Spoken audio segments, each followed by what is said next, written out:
ኦህዴድ ብልጽግና ሽመልስ አብዲሳ በሚመሩት ክልል አስቸኳይ የዘመቻ ጥሪ አቅርበዋል። የቀድሞ ልዩ ኃይል አባላትን ጨምሮ ወታደራዊ ስልጠና ያላቸው በሙሉ ጥሪ ቀርቦላቸዋል። የህዝብ ንቅናቄ በሚል ጥሪም 1 ሚሊዮን ሚሊሻ ሰልጥኖ ለማስታጠቅ እቅድ ተይዞ እንቅስቃሴ ተጀምሯል። ጥሪው ከሰሜኑ ወታደራዊ ፍጥጫ ጋር ተያይዟል። አስቸኳይ የዘመቻ ጥሪው በሰሜን ኢትዮጵያ የሚቀሰቀሰው ጦርነት ኢትዮጵያን የሚበትን ከሆነ ኦሮሚያ የሚል ሀገር ለማዋለድ ከወዲሁ የሚደረግ የዝግጅት አካል ሆኖ በመታየት ላይ ነው። ዝርዝር ወታደራዊ መረጃው ተሰናድቷል። ህወሓት ጦርነቱ በ10 ቀን ውስጥ ሊፈነዳ ይችላል በሚል ጦሩን በተጠንቀቅ እንዲቆም ትዕዛዝ ሰጥቷል። የብልጽግና የድሮን አሰሳ መጠናከርን ተከትሎም አየር መቃወሚያ ተክሏል። የጸረ ድሮን መሳሪያ በማስገባት ሂደት ላይ ነው። በሌላ በኩል በግንባር ከ100 በላይ ወታደሮች መኮብለላቸው ተሰምተዋል። ይህም ሌላኛው ወታደራዊ መረጃችን ነው። በሌላ በኩል የብልጽግናው ሚኒስተር ወደ መቀሌ ማስጠንቀቂያ ልከዋል። ሌላኛዋ የቀድሞ ባለስልጣን ደግሞ በትግራይ የአስቸኳይ ጊዜ አዋጅ እንዲታወጅ ጥሪ አቅርበዋል። ምን አይነት የአስቸኳይ ጊዜ አዋጅ ለሚለው ዜናችን ምላሽ አለው።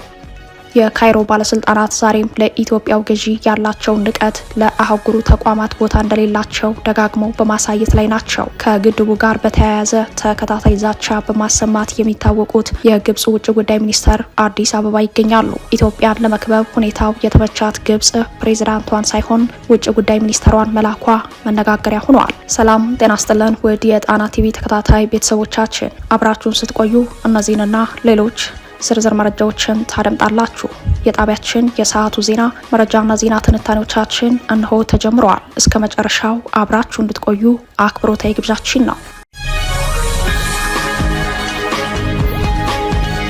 የተለያዩ ወደቦች ያስፈልጉናል። ይህንን የተናገሩት የብልጽግናው አለቃ በዛሬው የአፍሪካ ህብረት የመሪዎች ጉባኤ መክፈቻ ንግግራቸው ላይ ነው። ጠቅላይ ሚኒስትር አብይ ለአፍሪካ ህብረት ጉባኤ ተሰብሳቢዎች ባደረጉት ንግግር ላይ ከ130 ሚሊዮን በላይ ህዝብ ላለው እንደ ኢትዮጵያ ላለ ሀገር ቀጣይነት ያለው እድገት የተለያዩ የወደብ መዳረሻዎች ያስፈልጉታል ሲሉ ተደምጠዋል። የባህር በር ጉዳይን መሰረታዊ ነው ሲሉ በተደመጡበት ንግግራቸው ፍጹም ሰላም ሰባኪ መስለው ታይተዋል። ለአፍሪካ ቀንድ ሀገራት የወደፊት የምጣኔ ሀብት ና ለረጅም ጊዜ መረጋጋት አስተማማኝ የባህር በር አስፈላጊ ነው የሚለው ንግግራቸው በይዘት ደረጃ ችግር ባይኖርበትም ሰውየው ሰላም ፈላጊና የሰላም ሐዋርያ መስለው የቀረቡበት መንገድ የከፋውን አስመሳይ የአመራር ባህሪያቸውን ያሳየ ሆኗል። አሁን የምንገኘው የዓለም አቀፍ ሽግግር ላይ ነው ያሉት አብይ በዚህ እርግጠኝነት በጠፋበት ዘመን የአፍሪካ ጥንካሬ የሚመሰረተው በራስ መተማመንና በአንድነት በሚቆም ህብረት ላይ ነው ብለዋል። ሆኖም እርሳቸው በሚመሯት ኢትዮጵያ ወደ ስልጣን ከመጡ ጀምሮ ምክንያትና ቦታ የሚቀያየር ነገር ግን የማያቋርጥ ጦርነት እንደቀጠለ ነው። እርሳቸው የሚመሩት አገዛዝ የሙሉ ጊዜ ስራው ጦርነት በሆነበት ሁኔታ አብይ የአፍሪካ ጥንካሬ የሚመሰረተው በራስ መተማመንና በአንድነት በሚቆም ህብረት ላይ ነው ሲሉ ተመጻድቀዋል። እንደ ሀገር የኢትዮጵያ ቀጠናዊ ተሰሚነት ጠፍቶ ኢትዮጵያ ጎረቤቶቿን በጥባጭ ሀገር ተደርጋ እየተሳለች በምትገኝበት በዚህ ወቅት ሰውየው ስለ አህጉራዊ አንድነት የማያውቁትን ሰላም ሲሰብኩ ተደምጠዋል። የአፍሪካ ህብረት መቀመጫ የሆነችው ኢትዮጵያ በአፍሪካ ህብረት ዘንድ የነበራት ተጽዕኖ በእጅጉ በመውረድ ላይ ነው። ኦህዴድ ብልጽግና ባልተጻፈ የውጭ ጉዳይ ፖሊሲው በኤርትራ ሱዳንና ሶማሊያ ላይ የሚያራምደው የጣልቃ ገብነት ፖሊሲ የቀጠናው ግጭት ደጋሽ ሆኖ በመታየት ላይ ነው። በጎረቤት ሀገራት የግዛት አንድነት አደጋ የሆነው አገዛዙ በግልጽ የቀጠናው ረባሽ ሆኖ ያለ ጠቅላይ ሚኒስተሩ በዛሬው የአፍሪካ ህብረት ጉባኤ ላይ ፍጹም የሰላም ሐዋርያ መስለው ለመታየት ያደረጉት ሙከራ ትዝብት ላይ የጣላቸው ሆነዋል። ከሀገር ውስጥ እልቂትና ፍጅቱ አልፎ ኢትዮጵያን ጎረቤት አልባ በማስቀረት አውዳሚነቱን በማስመስከር ላይ ያለው የኦህዴድ ብልጽግና አገዛዝ በመሪው በኩል በኢትዮጵያውያን ላይ የለመደውን ቅጥፈት በህብረቱ አዳራሽ ደግሞታል። ዛሬ ኢትዮጵያን እየገዛ ያለው የኦህዴድ ብልጽግና ኃይል ከሁሉም ጎረቤቶቹ ጋር በእርስ በርስ ጥርጣሬ የሚታይ በሌሎች ሀገራት የውስጥ ጣልቃ ገብነት የሚታወቅ በጥባጭነት መገለጫው የሆነ የቀጠናው ረባሽ ሆኗል። እንዲያም ሆኖ የብልጽግናው አለቃ በዛሬው የመሪዎቹ ጉባኤ አፍሪካውያን በአንድነት እንዲቆሙ ጥሪ ሲያቀርቡ ተሰምተዋል። ሽመልስ አብዲሳ በሚመሩት ክልል አስቸኳይ የዘመቻ ጥሪ ቀርበዋል። የቀድሞ ልዩ ኃይል አባላትን ጨምሮ ወታደራዊ ስልጠና ያላቸው በሙሉ ጥሪ ቀርቦላቸዋል። የህዝብ ንቅናቄ በሚል ጥሪም በትንሹ 1 ሚሊዮን ሚሊሻ ሰልጥኖ ለማስታጠቅ እቅድ ተይዞ እንቅስቃሴ ተጀምረዋል። ጥሪው ከሰሜኑ ወታደራዊ ፍጥጫ ጋር ተያይዟል። በሽመልስ አብዲሳ የሚመራው የኦሮሚያ ክልል ለቀድሞ ልዩ ኃይል አባላት፣ ለሚሊሻ፣ ለፖሊስና በየትኛውም ሁኔታ ወታደራዊ ስልጠና ላላቸው በሙሉ አስቸኳይ የክተት ዘመቻ ጥሪ ማቅረቡ ተሰምተዋል። አስቸኳይ ጥሪው የቀረበው የሰሜን ኢትዮጵያን የጦርነት ዝግጅት ተከትሎ ነው። ከዚህ ጋር ተያይዞ በመላው ኦሮሚያ የህዝብ ንቅናቄ በሚል አጠቃላይ ጥሪ ወታደራዊ ስልጠና ሰጥቶ ለማስታጠቅ ከፍተኛ ዝግጅት መደረጉን ለጉዳዩ የቀረቡ ምንጮች ጠቁመዋል። በክልሉ በአጭር ጊዜ ውስጥ በትንሹ 1 ሚሊዮን ሚሊሻ የማሰልጠንና የማስታጠቅ እቅድ ተይዞ እንቅስቃሴ መጀመሩ ታውቋል። ከዚህ በተጨማሪም ክልሉ የጸጥታ ኃይሉን በሜካናይዝድ ደረጃ እያቋቋመ መሆኑ ታውቋል። ሽመልስ አብዲሳ የሚመሩት ክልል መከላከያ ሰራዊት ብቻ የሚታጠቃቸውን ትልልቅ የጦር መሳሪያዎች ግዢ ከውጭ ሀገራት በ3 ዙር መፈጸሙን ከዚህ ቀደም መዘገባችን ይታወሳል። በቅርቡ 12 ኮንቴነር የጦር መሳሪያ ግዢ የፈጸመው ክልሉ ራሱን በመከላከያ ትይዩ አቅሙን በማሳደግ ላይ ይገኛል። የክልሉ መንግስት የጦር መሳሪያ ግዢውን ከፈጸመ በኋላ ከጅቡቲ ወደብ በመርከብ ባለፈው ታህሳስ ወር አጋማሽ በተሳቢ መኪኖች አጓጉዞ ወደ ክልሉ እንዲገባ ማድረጉ አይዘነጋም። የጦር መሳሪያ ግዢው ከተፈጸመ በኋላ በ12 ኮንቴነሮች ተጭኖ በኦሮሚያ ልዩ ኃይልና በመከላከያ ሰራዊት ታጅቦ ወደ ኢትዮጵያ እንዲገባና እና ሽመልስ አብዲሳ እንዲረከቡት ተደርጓል። የክልሉ መንግስት ከዚህ ቀደም ተመሳሳይ ግዢ ሲፈጽም ከውጭ ሀገራት የተገዛው የጦር መሳሪያ ከኢትዮጵያ ጅቡቲ በተዘረጋው የባቡር ሀዲድ በኩል በባቡር ተጓጉዞ ወደ ክልሉ መግባቱ ይታወሳል። ክልሉ ከፍተኛ ቁጥር ያለው የሰው ኃይል በመመልመል ተከታታይ ወታደራዊ ስልጠና ሲሰጥ ቆይቶ በመጨረሻም በአጭር ጊዜ ውስጥ 1 ሚሊዮን ሚሊሻ ሰልጥኖ ለማስታጠቅ እንቅስቃሴ ጀምረዋል። ይህ ቁጥር መከላከያ ሰራዊት ለቋቸው የሚወጡ የክልሉን አካባቢዎች ከመሸፈን ባለፈ አዲስ ሀገር የማዋለድ ፕሮጀክት ማስፈጸሚያ ለዓላማ የሚደራጅ እንደሆነ ነው በወታደራዊ መረጃው ላይ የተመላከተው። ወታደራዊ ስልጠናም ሆነ የጦር መሳሪያ ግዢው በቁጥር እየጨመረ ከመጣው ወታደራዊ ኃይል ጋር ተመጣጣኝ የመሳሪያ አቅርቦት እንዲኖር ከማድረግ ባሻገር በሰሜን ኢትዮጵያ የሚቀሰቀሰው ጦርነት ኢትዮጵያን የሚበትን ከሆነ ኦሮሚያ የሚል ሀገር ለማዋለድ ከወዲሁ የሚደረግ የዝግጅት አካል ሆኖ በመታየት ላይ ነው። አሁን 1 ሚሊዮን ሚሊሻ ለማደራጀት ከተጀመረው እንቅስቃሴ ቀደም ብሎ እና ሽመልስ አብዲሳ ከዚህ በተለያዩ አደረጃጀቶች ሲያደራጇቸው ከነበሩ የልዩ ኃይል ሚሊሻ፣ ጋቸና ሲርናና ሌሎች መጠሪያ ካላቸው አደረጃጀቶች በተጨማሪ የገዳ ልዩ ኮማንዶ አባላት በኤሊት ፎርስ ደረጃ ማሰልጠናቸው እነዚህ የልዩ ኮማንዶ ሰልጣኞች በክልሉ ለሚገኙ ከተሞች ስምሪት ከመውሰድ ባሻገር በአዲስ አበባ ከተማ ለቀጠለው ጭፍለቃ ዋና የኃይል መጠባበቂያ መሳሪያ እንዲሆኑ የተዘጋጁ መሆናቸው ይታወቃል።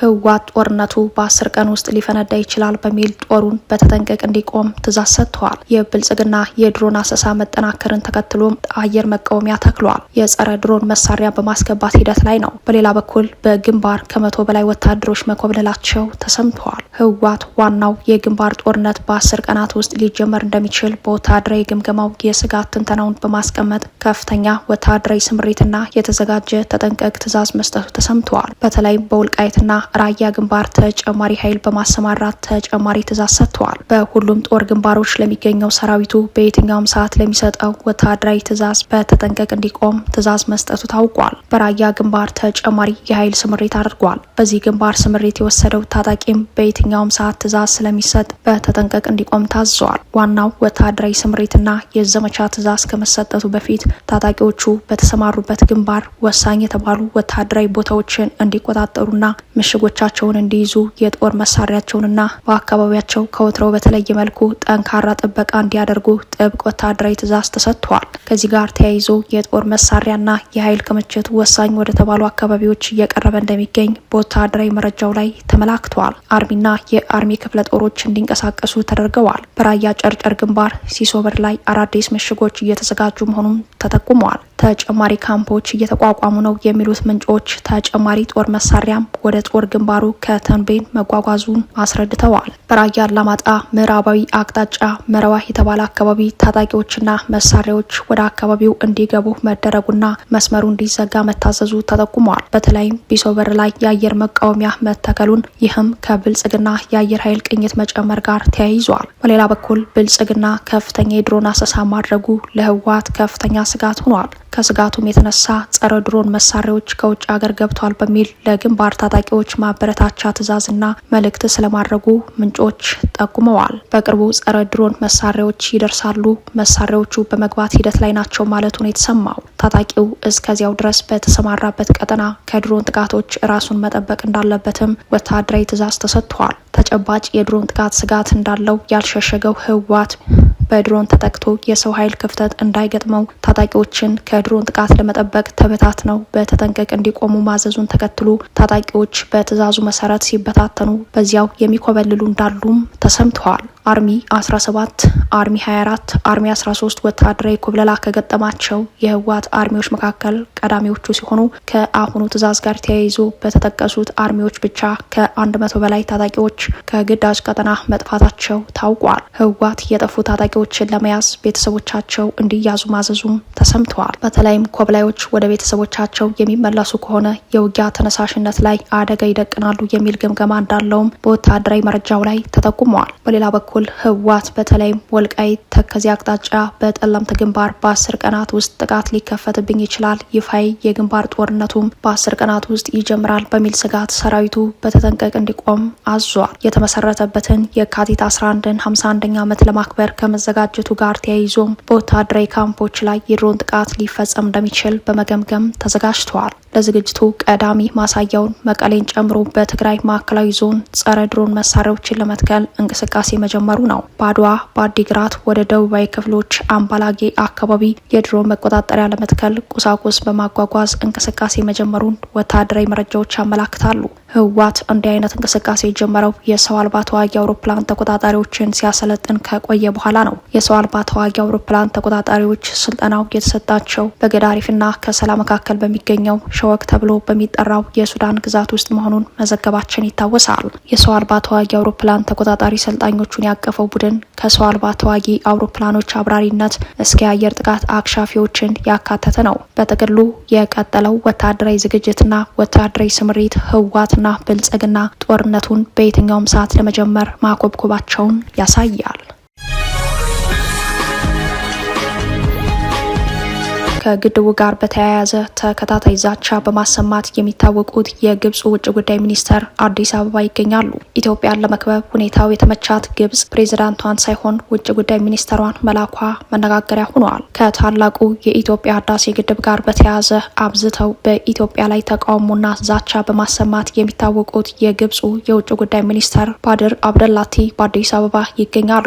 የግብጹ ሚኒስተር አዲስ አበባ የተገኙት እየተካሄደ በሚገኘው 39ኛው የአፍሪካ ህብረት ጉባኤ ላይ ለመሳተፍ ነው። ግብጽ በየዓመቱ በአዲስ አበባ በሚካሄደው የአፍሪካ ህብረት የመሪዎች ጉባኤ ላይ በመሪ ደረጃ ተሳትፎ ካደረገች ቆይታለች። ተሳትፏን የምታደርገው በውጭ ጉዳይ ሚኒስተሮቿ በኩል ነው። ዛሬ በተጀመረው የመሪዎች ጉባኤ ላይ ግብጽ እንደተለመደው ተሳትፏን በውጭ ጉዳይ ሚኒስተሯ በኩል አድርጋለች። ሚኒስተሩ ባድር አብደላቲ በአዲስ አበባ ቆይታቸውና በናይልና በህዳሴው ግድብ ጉዳይ ማብራሪያ ሰጥተዋል። ሚኒስተሩ በግድቡ ጉዳይ የዲፕሎማሲ ስራቸውን ከመቀጠል ባለፈ ከአፍሪካ ህብረት የመሪዎች ጉባኤ ጎን ለጎን ከተለያዩ ሀገራት ተወካዮች ጋር ተገናኝተው በመምከር ላይ ናቸው። በውይይታቸው ዋና የትኩረት አቅጣጫ ሆኖ የታየው የህዳሴው ግድብና በአጠቃላይ በናይል ጉዳይ መሆኑን የግብጽ መገናኛ ብዙኃን ዘግበዋል። ሚኒስተሩ ከናይል ተፋሰስ ሀገራት መካከል አንዷ ከሆነችው ከኢትዮጵያ ጎረቤት ሀገር ደቡብ ሱዳን የውጭ ጉዳይ ሚኒስተርና ዓለም አቀፍ ትብብር ጉዳዮች ሚኒስተር ሳሚያ ኩምባ ጋር መክረዋል። ውጭ ጉዳይ ሚኒስተሩ ሁሌም ደጋግመው እንደሚሉት የናይል ውሃ የህልውናችን ጉዳይ ነው። ህልውናችን ለድርድር የሚቀርብ አይደለም። ግብጽ የተናጠል የግድቡን የውሃ ሙሌት አትቀበልም ማለታቸው ታውቋል። ሚኒስተሩ በሌላ አቅጣጫ ግብጽ ከተፋሰሱ ሀገራት ጋር ለመመካከርና ለመነጋገር ዝግጁ ናት ብለዋል። ውጭ ጉዳይ ሚኒስተሩ ባድር አብደላቲ ከአፍሪካ ህብረት የስራ አስፈጻሚ ምክር ቤት መደበኛ ስብሰባ ጎን ለጎን ከስፑትኒክ አፍሪካ ጋር በነበራቸው ቆይታ አፍሪካ በተባበሩት መንግስታት የጸጥታው ምክር ቤት ሊኖራት ስለሚገባት ውክልና ማብራሪያ መስጠታቸው ታውቋል። ምክር ቤቱ ለአፍሪካ 2 ቋሚና 2 ተለዋጭ መቀመጫ በመስጠት አህጉሪቱ ላይ የተፈጸመውን ታሪካዊ በደል ማረም አለበት ሲሉም ተናግረዋል። ቀጠል አድርገውም አሁን በጸጥታው ምክር ቤት ያለው አወቃቀር የአፍሪካን ተጽዕኖና ውክልና የሚያንጸባርቅ አይደለም። ድምጽን በድምጽ የመሻር መብትን እነዚያ 5 ሀገራት ብቻ እንዲጠቀሙ መፍቀድ ተቀባይነት ያለው አይደለም ብለዋል። የብልጽግናው ሚኒስተር እነ ደብረ ጽዮንን አስጠነቀቁ። በሌላ በኩል በትግራይ የአስቸኳይ ጊዜ አዋጅ ጥሪ ቀርቧል። የቀድሞ መከላከያ ሚኒስተርና አሁን ላይ የመስኖና ቆላማ አካባቢ ሚኒስተሩ አብርሃም በላይ ከኋላ ቀር ቡድን ጥሪ ተጠንቀቁ ሲሉ ለህወሓቱ ሊቀመንበር ደብረጽዮን ገብረ ሚካኤልና ከፍተኛ አመራሮች የጦርነት ማስጠንቀቂያና የክተት ጥሪ ምላሽ ሰጥተዋል። ደብረጽዮን በመግለጫቸው የፌዴራል መንግስት ጦርነት እንዳወጀባቸው በመግለጽ የትግራይ ህዝብ እንዲዘጋጅ ጥሪ ማቅረባቸው ይታወቃል። ይህን የህወሓት ጥሪ አውግዘው በተከታታይ ፌዴራል እርምጃ የወሰደበት ጥሪ እያቀረቡ ያሉት የቀድሞው የህወሓት ጓዶች የአሁኑ የብልጽግና ባለስልጣናት የሆኑት ናቸው። የቀድሞው መከላከያ ሚኒስተር አሁን ላይ የመስኖና ቆላማ አካባቢ ሚኒስተሩ አብርሃም በላይ በትስስር ገጻቸው እንዲህ ብለዋል። ህወሓት በዚህ ሰሞን ላለፈው ጊዜ በደረሰው ከባድ ችግር ለጠፋው ህዝብና ንብረት ዋና ተጠያቂ በመሆን ካሳ መክፈል ሲገባው አሁንም ህዝባችንን ወደ ረሃብና ጭንቀት ውስጥ ለመክተት የሰዓት ፍም ሲጭር እያየን ነው። እንደ ቀድሞው ይመስላችሁና ጎርፍ ይወስዳችኋል እንደሚባለው ዛሬ የሚታለል ወጣት ፈጽሞ አይኖርም። በለመደው የኋላ ቀር ቡድኖች ሴራ ህዝቡንና የወደፊት ህይወቱን ወደ ጭንቀት የሚከት ወጣት አይኖርም ብለዋል። በሌላ በኩል የቀድሞው የፌዴሬሽን ምክር ቤት አፈ ጉባኤ በትግራይ ክልል አስቸኳይ ጊዜ አዋጅ ይታወጅ ጥሪ አቅርበዋል። የህወሓት የቀድሞ ከፍተኛ አመራሯ ወይዘሮ ኬሪያ ኢብራሂም ከኢትዮጵያ ፕሬስ ድርጅት ጋዜጣ ትግረኛ ክፍል ጋር ባደረጉት ቆይታ ለህዝብ ሲባል የጦርነት በሮች ሁሉ መዘጋት አለባቸው፣ ለዚህ ደግሞ በሀገር ውስጥም ሆነ በውጭ የሚገኙ የክልሉ ተወላጆች ጥረት ያደርጉ ብለዋል። ቀጠል አድርገውም የትግራይ ተወላጆች አሰላለፋቸውን ማስተካከል አለብን በሚል አገላለጽ በትግራይ ክልል ውስጥ አስቸኳይ ጊዜ አዋጅ መታወጅ እንዳለበት ጥሪ ቀርቧል። ይህም የጦርነቱን የመጨረሻ ምዕራፍ ያመላከተ ሆኗል። በአንድ በኩል ትግራይ የጦር ሜዳ መሆን የለባትም፣ በሌላ በኩል በትግራይ የአስቸኳይ ጊዜ አዋጅ ይታወጅ ጥሪ ያቀረቡት የቀድሞው የህወሓት ከፍተኛ አመራርና የፌዴሬሽን ምክር ቤት አፈ ጉባኤ የነበሩት ወይዘሮ ኬሪያ ኢብራሂም በአቶ ጌታቸው ረዳና ጓዶቻቸው የተመሰረተውን ስምረት ፓርቲ መቀላቀላቸው ይታወቃል። በቀደመው ጦርነት በብልጽግና ተይዘው በነበሩ አመራሮች ላይ የህወሓት ማዕከላዊ ኮሚቴ ውሳኔ ሲያሳልፍ ኬሪያ ኢብራሂምን ማባረሩ ይታወሳል። ህወሓት በጊዜው ኬሪያን ለማባረር ያስቀመጠው ቀዳሚ ምክንያት በጦርነቱ ወቅት እጃቸውን ለጠላት ሰጥተዋል፣ በቁጥጥር ስር በነበሩበት ወቅት የፓርቲውን አጠቃላይ ሚስጥር አሳልፈው ሰጥተዋል በሚል መሆኑን መግለጹ አይዘነጋም።